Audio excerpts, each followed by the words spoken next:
The master of Mississippi always chose the weakest man to fight, but no one expected what came next.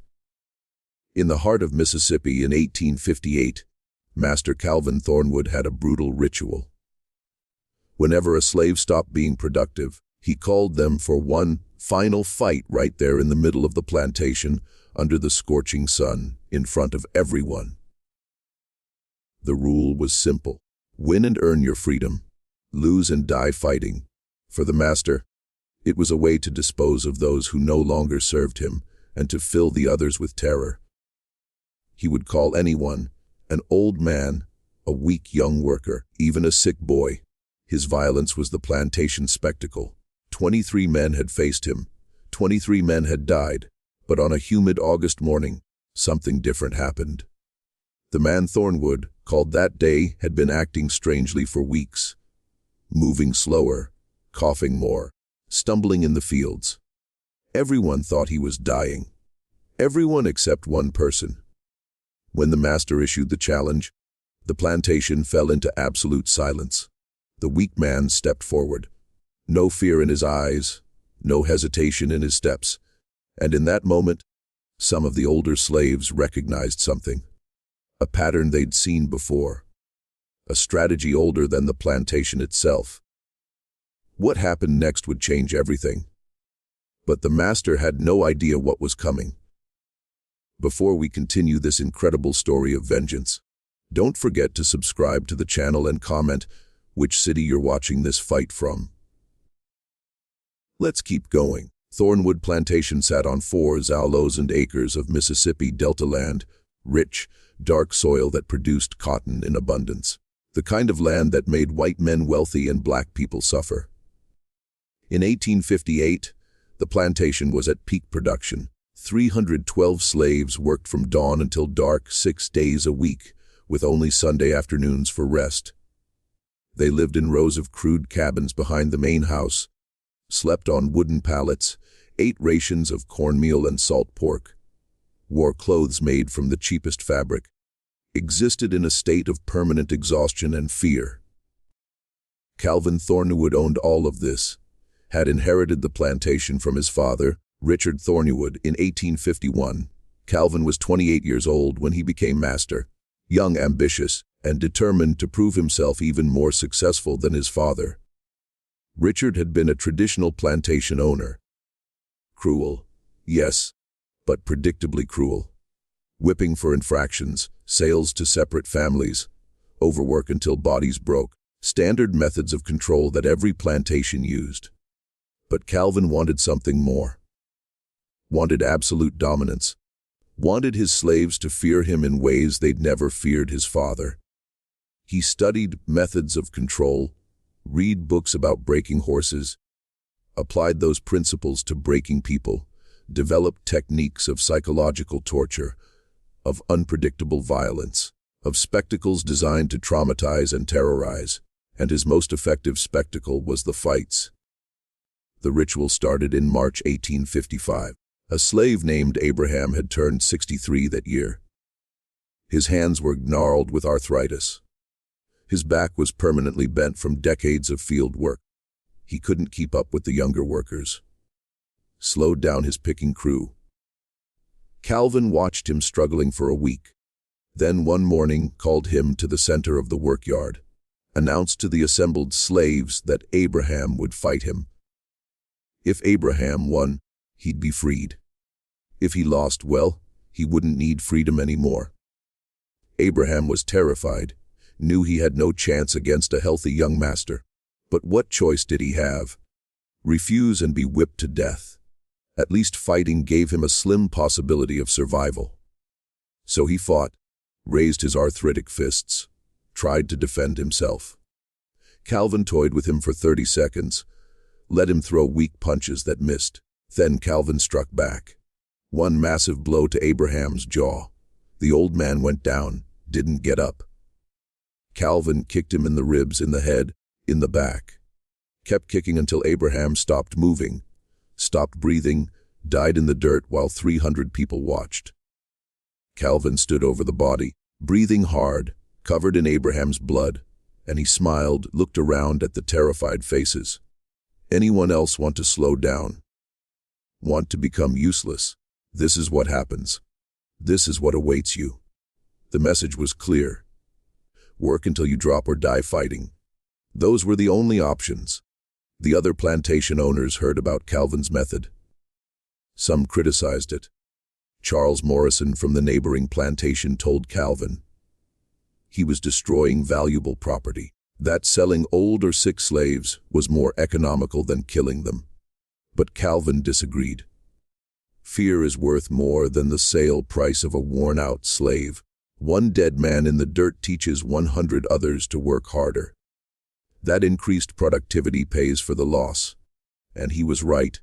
In the months after Abraham's death, productivity on Thornwood Plantation increased 12%. People worked through pain, hid illness, pushed beyond their limits, because the alternative was the circle, was the master's fists, was death in front of everyone. The system worked and Calvin kept using it. Over 3 years, 23 men died in that circle. Not all old, not all sick. Some were just unlucky. Had an accident that left them partially disabled. Got a fever that weakened them. Developed a cough that persisted. Anything that marked them as less than fully productive made them targets. Calvin would watch. Would wait until someone couldn't hide their weakness anymore, then call them out, make them fight, make them die. The 23 deaths had names, had histories, had families who mourned them. Abraham was first, then Isaac, who'd broken his leg and never healed properly, then Moses, who developed a lung disease, then Samuel, whose back injury made him unable to lift heavy loads, then Josiah, who'd gone partially blind. One by one, month by month, the death toll accumulated and the fear intensified. But fear also breeds other things. Resentment, hatred, and in some people determination to resist. The slaves couldn't rebel openly. Mississippi law was designed to prevent that. Any gathering of more than 5 slaves without white supervision was illegal. Teaching slaves to read was illegal. Slaves testifying against whites in court was illegal. The entire legal system was designed to make organized resistance impossible. But the slaves found other ways. Quiet ways, patient ways, ways that wouldn't be obvious until the moment they acted. Elijah was one of those patient ones. Born in 1824 on a plantation in South Carolina. His mother's name was Ruth. His father's name he never knew. Could have been any of several white men who raped his mother over the years. Elijah was sold at age 15 when his original master died, and the estate was liquidated. A trader bought him, chained him to a coffle with 20 other slaves, marched them overland to Mississippi, sold them at auction in Jackson. Elijah went to Richard Thornwood for $850. Considered a good investment, young, strong, intelligent enough to learn tasks quickly, but not so intelligent as to be dangerous. Elijah had been on Thornwood Plantation for 19 years. Had watched Richard Thornwood run it for 4 years. Had watched Calvin take over in 1851. Had seen the transition from traditional brutality to Calvin's refined sadism. Had witnessed all 23 deaths in the circle.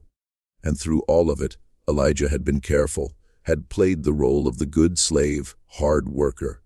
Obedient, non-threatening, never gave the overseers reason to notice him, never drew attention, just survived and watched, always watched. Because Elijah was learning, was studying Calvin's methods, was analyzing how the fights worked. Calvin was strong, no question. 6 feet tall, 200 lb of muscle, had natural athletic ability, but he wasn't trained. Didn't know formal fighting techniques. Relied on rage and strength, relied on his opponents being weak, terrified, and unable to defend themselves effectively. Against old men and sick boys, that was enough. But what would happen against someone who could actually fight back? Someone young and strong who knew what they were doing. The question fascinated Elijah, but he had no combat training, no knowledge of fighting beyond the desperate brawls that occasionally broke out between slaves. no techniques that would let him defeat a man who outweighed him by 40 lb. So Elijah did something quietly revolutionary. He sought knowledge from the oldest people on the plantation, the ones who remembered Africa, the ones who'd been brought over on slave ships, the ones who carried memories of lives before bondage. There was a woman named Sarah. She'd been on Thornwood Plantation for 43 years, had been brought from West Africa in 1815 at age 22, had survived the Middle Passage, had survived 4 decades of slavery. She was 65 years old in 1858, too old for heavy field work, but kept alive because she was valuable as a midwife and healer. Knew herbs and medicines, could deliver babies and treat illnesses.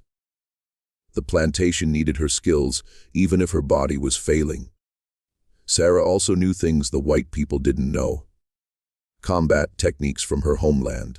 The Igbo people, from what's now Nigeria, had warrior traditions, knew how to fight larger opponents, knew pressure points and vulnerable areas on the human body, knew how to turn an enemy's strength against them. This knowledge had no use in slavery, would only get you killed if you tried to use it.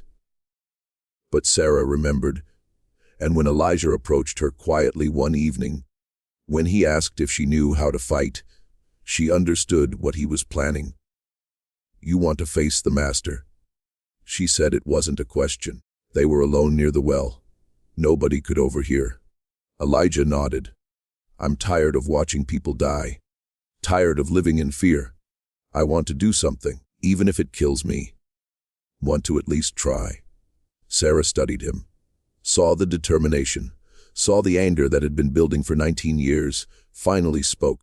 "I can teach you not everything that would take years, but enough. Enough to maybe win a fight if your opponent doesn't expect resistance." Over the next months, Sarah taught Elijah in secret. After dark and hidden places, she showed him where to strike for maximum damage, the solar plexus to knock the wind out, the liver to cause debilitating pain, the throat to choke, the eyes to blind, the knees to. She taught him how to use leverage, how a smaller person could throw a larger one, how to redirect force rather than oppose it directly. She taught him footwork, how to move, how to avoid strikes, how to create angles. Ancient knowledge passed down through generations, now weaponized for one desperate purpose. But knowledge alone wasn't enough. Elijah needed opportunity, needed Calvin to choose him for the circle. But Calvin only chose the weak, the obviously failing. So Elijah had to become weak. Had to convince everyone, including Calvin, that he was declining, that he was becoming a liability, that he deserved to be called out. In June 1858, Elijah began his performance, started moving slower in the fields, would drop his cotton sack, as if his hands couldn't grip properly, would stumble over nothing, would cough frequently, as if developing lung disease. Small things at first, easy to dismiss as temporary, but consistent. Day after day, week after week, the performance intensified. Elijah lost weight deliberately, ate less, made himself look gaunt, hollowed his cheeks, slumped his shoulders to appear smaller, made his movements labored, made it look like every task cost him tremendous effort. The overseers noticed Marcus Kane was head overseer, a brutal man who'd held the position for 6 years. He reported to Calvin that Elijah seemed to be declining rapidly. "Don't know what's wrong with him. Maybe consumption, maybe just worn out, but he's becoming a problem, slowing down his whole work crew." Calvin came to observe, watched Elijah for several days, saw the stumbling, the coughing, the apparent weakness. Decided Elijah was used up, would soon need to be disposed of. Started planning the next demonstration. But there was one person who saw through Elijah's act. Sarah knew obviously because she was helping him plan it. But there was also a young woman named Grace. She was 23 years old, had been born on the plantation, was beautiful despite the hardships of slavery, and she was in love with Elijah. They'd been together for 2 years, not married. Slaves couldn't legally marry, but together in every way that mattered.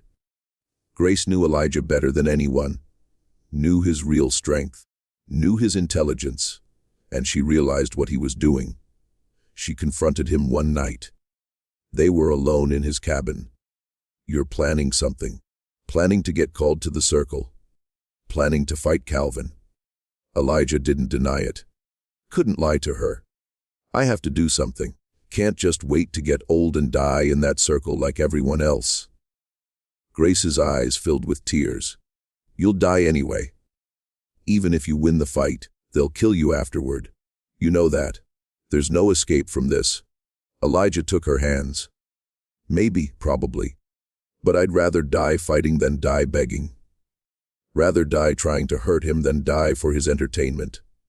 And maybe I won't die. Maybe there's a way to survive this, to escape, to be free." Grace wanted to believe him, wanted to think there was hope, but she'd watched 23 men die, had no reason to think Elijah would be different. "If you do this," she said, "if you go through with this, I'm losing you. One way or another, you'll be gone. Then come with me," Elijah said. "If I somehow survive, if I somehow escape, come with me. We'll run together, find freedom together." Grace pulled away. "That's a dream, a fantasy. No one escapes Mississippi. The slave catchers always find you, always bring you back. And even if you made it north, I'm a woman. I can't run like you can. I'd slow you down, get us both caught." She was crying now. "I love you, but I won't watch you die in that circle. When they call you out, I'll look away. I can't watch it happen." Elijah understood. It was too much to ask, too much to expect anyone to witness. He held her while she cried, memorized the feel of her, the smell of her, knowing this might be their last night together, that his plan would either lead to freedom or death, that either way, this life was ending. After she left, Elijah lay awake, thought about turning back, about abandoning the plan, about just continuing to survive. But he couldn't, had gone too far, had committed too completely, had to see it through. The call came on August 15, 1858, a Monday morning, humid even at dawn. The temperature would reach 95 degrees by noon. The field slaves assembled in the workyard for their assignments. The overseers were organizing crews when Calvin emerged from the big house. He was dressed casually, white linen shirt, dark trousers, leather boots. He walked with the confidence of someone who'd never lost, someone who'd killed 23 men and felt invincible. Marcus Kane rang the bell. 3 sharp strikes, the signal that meant stop everything. The signal that meant someone was about to die. All work stopped. All 3D12 slaves assembled. They knew what was coming, had seen it 23 times before. Knew every detail of the ritual. The circle marked in dirt. The fight that wasn't really a fight. The inevitable death. Some looked resigned. Some looked terrified. All looked trapped. Calvin surveyed the crowd. Let the tension build. Let the fear spread. Enjoyed the power of the moment. Finally spoke. "We've got dead weight on this plantation. People not pulling their share. People taking resources without producing value." His eyes found Elijah in the crowd. Elijah stepped forward. The crowd parted, created a path. Elijah walked through it, head down, shoulders slumped, every movement suggesting exhaustion and defeat. He stopped 15 feet from Calvin, didn't look up, played his role perfectly. "You've been declining," Calvin said, "getting weak, becoming useless. I've been watching you, seen you stumbling around, coughing, acting like you can barely work. So, we're going to settle this the usual way.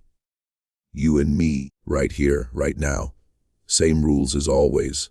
You win, you're free. You lose." He smiled. That terrible smile the slaves had learned to fear. "Well, you won't have to worry about being tired anymore." The white overseers laughed. They stood in a loose circle around the workyard. 6 of them, all armed with whips and clubs, all there to prevent any slave from interfering. All confident in the outcome. They'd seen this 23 times, knew how it ended. Another dead slave, another reminder of who had power. Another day at Thornwood Plantation, but something happened that made Calvin pause. Elijah raised his head, looked directly into Calvin's eyes, and smiled. Not a submissive smile, not a fearful smile, a knowing smile. The smile of someone who has a secret. "I accept your challenge, Master. Let's see what happens." The way Elijah said, "Master," was wrong, carried mockery, carried disrespect, carried confidence that shouldn't exist. Calvin felt something unfamiliar, a flutter of doubt. But he'd issued the challenge, had witnesses, couldn't back down now without looking weak. "Marcus, mark the circle," he ordered. Marcus Kane used a stick to scratch a circle in the dirt, 20 feet in diameter, standard size. 23 men had died within that circle, about to be 24. Calvin removed his shirt, revealed his physique, 6 feet tall, 200 lb of muscle, arms thick from years of riding and manual work, chest broad, shoulders powerful. He was in his prime at 35 years old. Looked like what he was, a dangerous man. The slaves who'd never seen him without a shirt murmured. Their fear intensified. How could anyone fight that?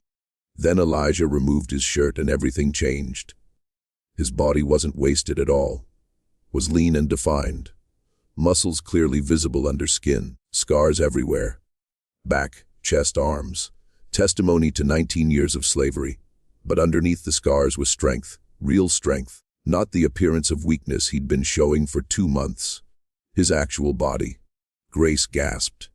Sarah nodded slightly. A few of the older slaves who'd suspected smiled grimly. The deception was revealed. Calvin stared, felt rage building.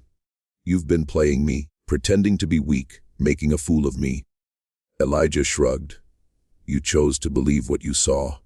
Chose to think I was dying. That's not my fault. That's yours." The insolence was shocking. Slaves didn't talk to masters like that. Didn't show defiance. Didn't mock. Calvin's hands clenched into fists. "I'm going to kill you slowly.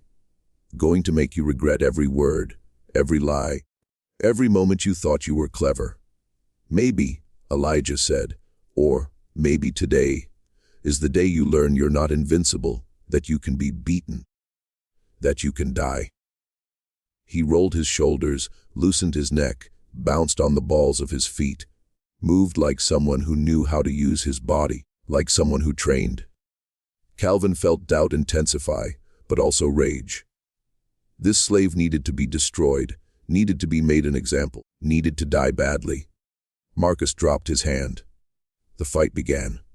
Calvin charged immediately, used his standard tactic, overwhelming aggression, rush forward, drive the opponent back with size and violence, had worked 23 times. But Elijah didn't retreat, didn't panic. Stepped to the side at the last second, let Calvin's momentum carry him past. As Calvin stumbled by, Elijah drove his elbow into Calvin's ribs, hard, precisely placed, used all his weight and leverage.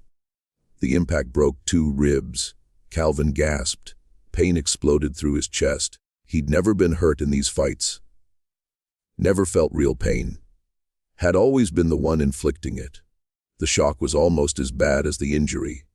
He turned, faced Elijah. Saw the slave was smiling again. "That's for Abraham," Elijah said quietly. "For the first man you killed." Calvin roared, charged again. Swung a massive fist at Elijah's head, but Elijah ducked under it, came up inside Calvin's guard, drove 3 rapid punches into his torso. Solar plexus, liver, kidney, Sarah's teaching, strike the soft targets, 'cause maximum pain, disable rather than just hurt. Calvin staggered. Each punch had landed perfectly. His breath came in gasps. The broken ribs made every inhalation agony. The liver shot sent nauseating pain through his abdomen. The kidney strike made his back spasm. He was hurt, seriously hurt, and the fight had barely started. The crowd of slaves watched in absolute silence. This wasn't following the script. The master was supposed to win easily, was supposed to beat the slave to death within minutes. But Elijah was winning, was dominating, was making Calvin look slow and clumsy. The implications were staggering. If the master could be beaten, if he could be hurt, then maybe he wasn't as powerful as he seemed. Maybe the system wasn't as strong. Maybe resistance was possible. Calvin tried to grapple, tried to use his weight advantage, charged again. This time got his arms around Elijah, lifted him off the ground, tried to throw him. But Elijah twisted, used techniques Sarah had taught him, found leverage points, shifted his weight, turned Calvin's strength against him. Somehow reversed the throw. Calvin found himself flying through the air, hit the ground hard, dust erupting around him, breath knocked out of his lungs. Before he could recover, Elijah was on him. Mounted his chest, fists raining down, face, throat, temples. Each strike calculated. Each one designed to cause maximum damage. Calvin tried to cover up, tried to protect his head, but the strikes kept coming. His nose shattered, blood poured from his nostrils, his lips split, teeth broke, eyes began swelling shut. The beating was systematic, methodical. 19 years of accumulated anger channeled into focused violence. Marcus Cain started moving forward, started to intervene. The master was losing, was being beaten badly. This couldn't be allowed to continue. But Sarah stepped directly into his path. An old woman blocking a young overseer. The master said it was a fair fight. She said loudly, loud enough for everyone to hear. Said the rules were simple. Win and earn freedom, lose and die. Those were his words. You interfere now. You prove his word means nothing. Prove he can't win his own fights. Marcus hesitated. She was right.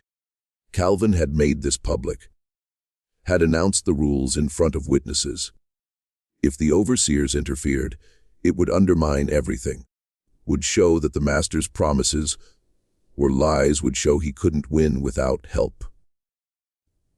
The other overseers looked at each other uncertain, wanting to help, but trapped by the rules Calvin himself had created. In the circle, the beating continued. Elijah's fists struck down again and again. Calvin was barely conscious. His face was destroyed, blood everywhere, bones broken. He tried weakly to push Elijah off, but he had no strength left. No leverage, no defense. He was being beaten to death in front of his own slaves, in front of his overseers, in front of everyone who was supposed to fear him. Finally, Elijah stopped, stood, looked down at Calvin, who was semi-conscious, bleeding heavily, barely breathing. You said I'd win my freedom, Elijah said loud enough for everyone to hear. You said those were the rules. You lose, I'm free. That's what you promised. He looked around at the assembled crowd, making sure every witness heard. Establishing his claim, I won according to your own rules. I'm free. For a moment, nobody moved. The slaves were in shock. The whites were paralyzed by disbelief. Then Marcus found his voice. You're a dead man. You know that, right?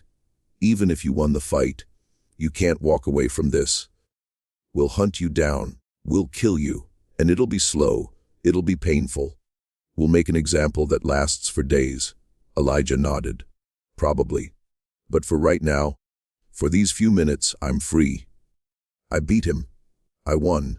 And I want everyone here to remember this. Remember that he's just a man, that he bleeds, that he can be beaten. Remember that you don't have to accept this, that resistance is possible. He looked directly at the slaves.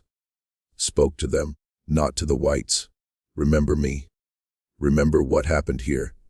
And when your moment comes, when you get your chance, be ready. Be brave. Fight back. That's when the other whites arrived. Plantation owners from neighboring properties who'd been visiting. Guests from the big house who'd been watching from the porch.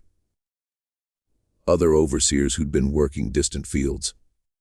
They came running when they heard the commotion. Came to restore order, to punish this insurrection, to make an example. Within minutes, 20 white men surrounded Elijah. all armed, some with guns, some with clubs, 20 against 1. No chance of survival. But Sarah had planned for this, had spent weeks preparing, had recruited allies, had created contingency plans. The moment the whites started closing in on Elijah, she shouted one word, a word in Igbo, her native African language, a word the whites didn't understand. Ugbu. Now, and the plantation exploded into coordinated chaos. 60 slaves moved at once, not attacking the whites. That would have been suicide, but creating confusion, running in different directions, screaming, making noise, dropping tools with loud crashes, creating sensory overload. The whites couldn't focus on Elijah because they were being overwhelmed by motion and sound and confusion. Couldn't shoot into the crowd without hitting each other or valuable property. Were momentarily paralyzed. In that chaos, Elijah ran, sprinted toward the tree, toward the woods, toward the slim chance of escape. The whites started firing. Gunshots cracked through the humid air. Bullets buzzed past Elijah. Most missed, but one caught him in the left shoulder. The impact spun him, dropped him to one knee. Pain exploded through his upper body, but he forced himself up, kept running, made it to the trees, disappeared into the forest. Behind him, the plantation descended into chaos. Whites shouting orders, dogs barking, the hunt beginning. But the chaos bought Elijah precious time. By the time the whites organized a pursuit, by the time they got the dogs ready, Elijah had a 15-minute head start. And he'd prepared for this, had spent weeks planning escape routes, had marked trees with subtle signs only he would recognize, had hidden supplies along possible paths, had created false trails, had done everything he could to maximize his chances of survival. The bullet wound in his shoulder was bad but not fatal. The round had passed through the muscle without hitting bone or major blood vessels. It hurt terribly, bled heavily, would probably get infected, but it wouldn't stop him immediately. He ran for an hour, put distance between himself and the plantation, then stopped at a hidden cache, pulled out supplies he'd buried weeks earlier, cloth for bandaging, a knife, dried food, a canteen of water, worked quickly to bind his wound, stopped the bleeding, then kept moving. The next 3 days were a blur of pain and determination.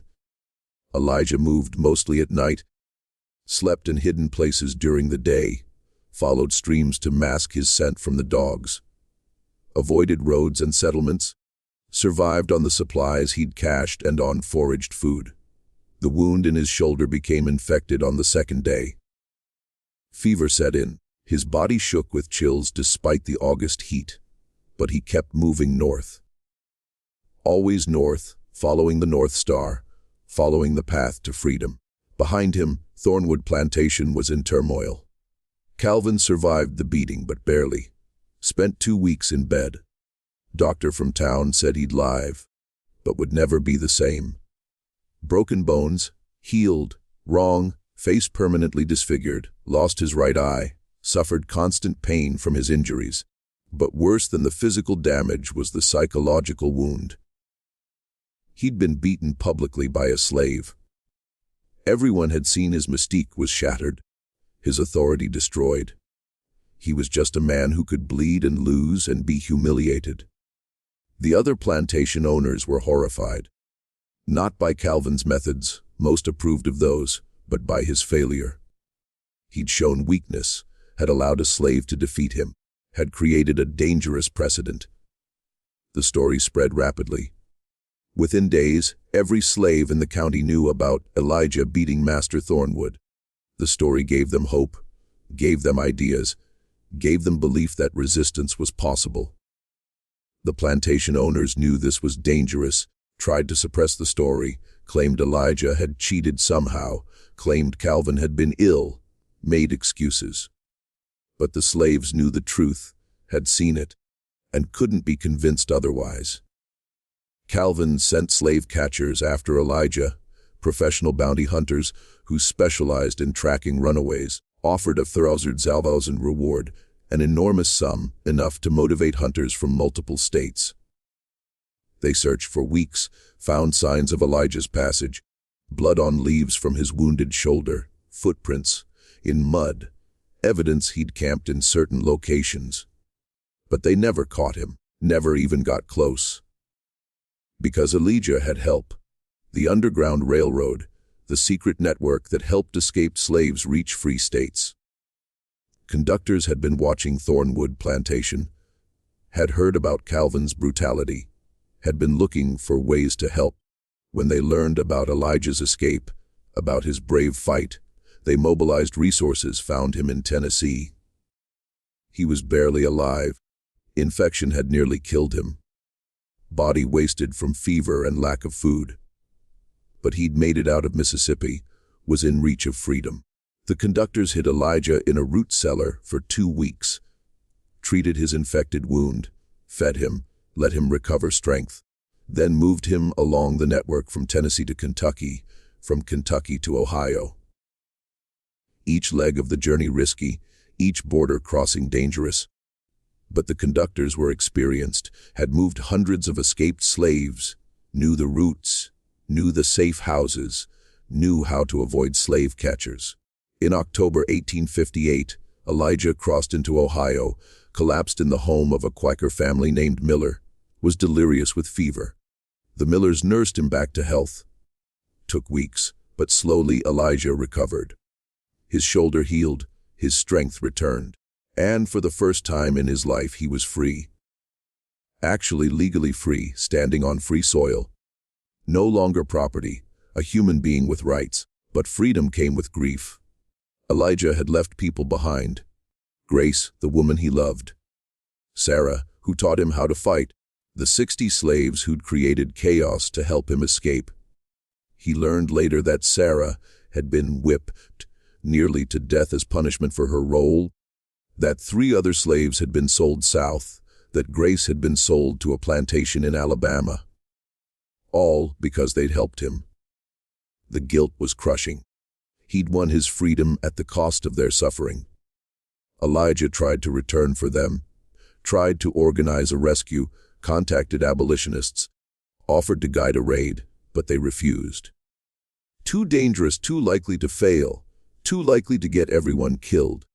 Told him the best thing he could do was survive, build a life, prove that escape was possible, be a symbol of hope. It wasn't the answer he wanted, but it was the only realistic one. In 1861, the Civil War started. Elijah immediately volunteered. Joined the 1st Kansas Colored Infantry, one of the first black regiments. Was 37 years old but strong and experienced. Fought at Island Mound in October 1862, fought at Honey Springs in July 1863, survived multiple battles, rose to sergeant. Led men in combat, killed Confederate soldiers without hesitation or guilt. Each one represented the system that had enslaved him. Each death was justice. When the war ended in 1865, Elijah was 41 years old. He returned to Mississippi as part of the occupying Union forces, went back to Thornwood Plantation, found it burned, abandoned. Calvin had fled when Union troops approached, never returned. The plantation was seized by the government. The land was supposed to be redistributed to freed slaves, but that promise was broken. Eventually, the land was sold to northern investors. The freed slaves got nothing. Elijah found Sarah still there. She'd survived the war, was 72 years old, free, but with nowhere to go, no resources, no support. Elijah took her north, got her settled in Cincinnati, paid for her care, visited her regularly, listened to her stories. She lived 3 more years, died in 1868. Her last words to Elijah were, "You made it count. You made my sacrifice worth something. Thank you." Elijah tried to find Grace, learned she'd been sold multiple times. Last known location was a plantation near Mobile, Alabama. But by the time he traced her there in 1866, she was gone, dead from cholera in 1864, never knew that slavery ended. Never knew that Elijah had survived. Never got to experience freedom. The loss devastated Elijah. He'd hoped to find her, to reunite, to build a life together. But that dream died with her. Elijah settled in Ohio, married a woman named Rebecca in 1867. She was a former slave from Kentucky, understood his pain, his nightmares, his survivor's guilt. They built a life together, had 7 children, worked hard, bought land, farmed, raised their children in freedom, taught them to read and write, sent them to school, gave them opportunities he'd never had. But Elijah never forgot August 15, 1858. Never forgot the fight. Never forgot the people who'd helped him. He told the story often to his children, to his grandchildren, to anyone who would listen. Made sure it was recorded. Made sure it was preserved. The story of the day a slave beat his master in single combat. The day the impossible happened. The day one man's courage inspired hundreds. Elijah lived until 1903, died at age 79, had 14 grandchildren by then, 23 great-grandchildren, all free, all educated, all aware of what their grandfather had done. His funeral was attended by over 200 people, black and white. Veterans who'd served with him, abolitionists who'd helped him escape, family who loved him, friends who respected him.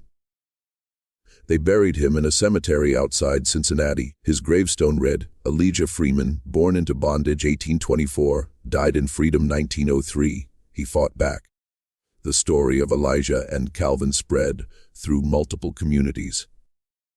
The black community preserved it carefully, passed it down through generations, told it as proof that masters could be beaten, that the system could be resisted, that courage mattered. The story was embellished over time. Some versions said Elijah killed Calvin. Some said he freed all the slaves on the plantation. Some said he was 7 feet tall and killed 10 men with his bare hands. Exaggerations, but all based on the core truth that a slave had beaten his master and escaped to freedom. White historians tried to suppress the story, claimed it never happened, claimed there was no documentation, claimed it was a myth created to inspire slave rebellions. But too much evidence existed. Court records showed Calvin Thornwood owned a plantation in Mississippi. Census records showed he owned slaves. Newspaper articles from 1858 mentioned an incident at Thornwood Plantation involving an escaped slave. Veteran records showed a man named Elijah Freeman served in the 1st Kansas Colored Infantry. The pieces could be assembled. The truth could be found if you looked. In 2010, a coalition of local historians and civil rights activists successfully lobbied for a historical marker. It was placed on County Road 12 where Thornwood Plantation once stood. The land is farmland now. Soybeans and corn where cotton once grew. But the marker acknowledges what happened. Read site of Thornwood Plantation 1847 to 1865. In August 1858, an enslaved man named Elijah defeated his master Calvin Thornwood in single combat and escaped to freedom. His courage inspired countless others to resist oppression. His story reminds us that even in the darkest times, resistance is possible. Small acknowledgement, incomplete account. But better than nothing, better than silence, better than pretending it never happened. The marker gets visitors. Descendants of Elijah come to see where it happened. Civil rights groups bring students to learn the story. People leave flowers and stones. Small tributes to a man who refused to accept his fate, who fought back, who won. What do you think of Elijah's story? Was his violence justified? Should he have run instead of fighting? Should Sarah and the others have helped him knowing the consequences? Should he feel guilty about the suffering his escape caused others? These questions don't have easy answers. Violence and resistance to oppression is morally complex. Helping someone escape when it brings punishment on yourself requires extraordinary courage. Surviving when others don't creates burden of guilt. But what's undeniable is that Elijah refused to accept his fate, chose to fight, chose freedom over safety, and through intelligence, planning, and courage, achieved what seemed impossible. His story matters because it counters the myth of the passive slave. The myth that enslaved people accepted bondage, that they didn't resist, that they waited for white saviors to free them. Stories like Elijah's prove otherwise. Prove that resistance was constant, that people fought back in every way they could, that they were strategic, brave, and dangerous when given opportunity. The system of slavery required overwhelming violence to maintain because the people being enslaved never stopped fighting it. If you found this story powerful, subscribe to the channel. Share it with people who need to understand that resistance is always possible. That courage matters. That ordinary people can achieve extraordinary things. That systems of oppression aren't permanent, that the weak aren't always weak, and the strong aren't always strong. Until next time, remember, history is full of moments when someone refused to accept injustice, when someone stood up despite overwhelming odds, when someone fought back and won. Be that person when your moment comes. Until next video,